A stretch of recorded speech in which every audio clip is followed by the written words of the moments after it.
Ada situ. Cari apa kak? Cari lada bu. Ibu ada lada? Ladanya yang apa? Renceng atau yang onan? Oh ini. Atau lada bubuk? Ini namanya apa bu? Oh ini lada butir. Oh, lada 1 butir. on 20.000. Oke. Kalau yang ini? Oh yang ini lada halus. Satu rencengnya 11.000. Isinya 2. Aku beli satu aja deh dulu bu. Ya boleh. Kasih ya bu.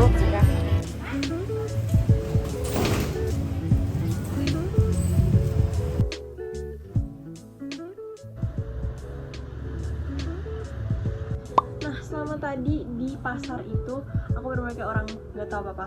Aku nanya-nanya ke penjualnya dan sekarang aku tahu beberapa hal tentang lada nih, and I will share it with you guys.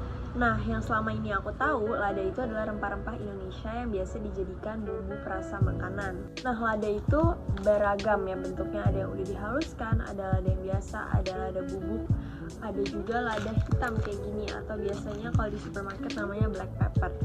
Terus berdasarkan hasil research aku, lada ini emang penyebarannya luas banget.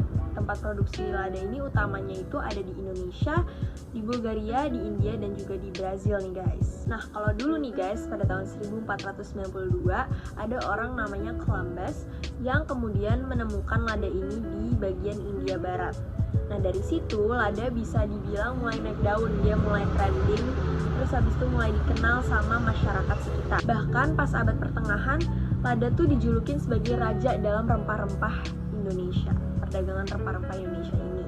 Karena harganya tuh mahal dan juga fungsinya itu ada banyak, bisa dipakai untuk banyak banget hal. Hai guys, kenalin aku Rea. Nah, lanjutin yang Luna tadi bilang, kalian tahu nggak sih dulunya lada merupakan main karakter dalam pengobatan India dan Tiongkok kuno. Selain itu, lada dulunya merupakan komponen penting dalam makanan dan masakan Romawi dan Eropa pada abad pertengahan. Mimpi untuk menguasai lada mendorong Vasco da Gama mengitari semenanjung Afrika menuju Samudra Hindia, dan Christopher Columbus melintasi Samudra Atlantik menuju dunia baru. Nah, kalau kalian bisa lihat, ini kan bentuknya beda ya, tapi ini sama-sama lada loh. Yang ini namanya lada panjang atau piper langgum yang dibudidayakan di timur laut India. Sedangkan yang ini namanya lada hitam atau piper ningrum yang dibudidayakan di barat daya. Lada panjang adalah yang paling populer di Roma karena aromanya yang lebih kuat, sedangkan lada hitam mendominasi Eropa pada abad pertengahan karena ketersediaannya pada para pedagang. Sambil masak nasi goreng, aku bakal jelasin sejarahnya dari lada di Nusantara nih guys. Lada di Nusantara mulai berkembang sejak abad ke-16 dan jenis lada yang mendominasi adalah lada putih karena pengaruh masakan dan budayanya dari luar. Pada saat itu, para pelayar Romawi Yunani menemukan rute perjalanan ke India dan Kepulauan Nusantara untuk mendapatkan lada dan jahe. Awal abad ke-15, kebutuhan Eropa akan lada meningkat 3 kali lipat. Hal ini menyebabkan tanaman lada berkembang pesat di Nusantara. Di Pulau Sumatera, lada banyak dihasilkan oleh Aceh, Indragiri, Kampar, Pariaman, Indrapura, Jambi, Palembang, dan Lampung. Nah, pada abad ke-17, lada merupakan satu-satunya produk paling cocok untuk Eropa. Harga lada pada tahun 1662 mencapai 4 real per pikul. Para raja dan golongan kepala suku di sejumlah daerah yang ada di Sumatera menawarkan untuk bangsa Inggris melalui EIC atau Perusahaan Hindia Timur membuka kantor dagang di wilayahnya. Dalam perjanjian ini, EIC melakukan monopoli perdagangan. Selain itu, Bangka Belitung juga menjadi sentra produsen lada.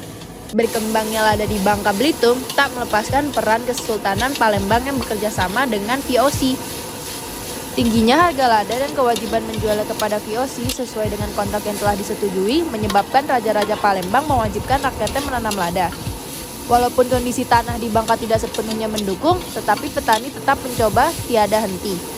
Tanaman itu terbukti menjaga perekonomian Bangka pada saat krisis sekalipun. Nah, itu dia sejarah lada pada zaman dahulu. Ternyata untuk menikmati flavor yang ditawarkan lada, ada perjuangan besar yang harus dilakukan.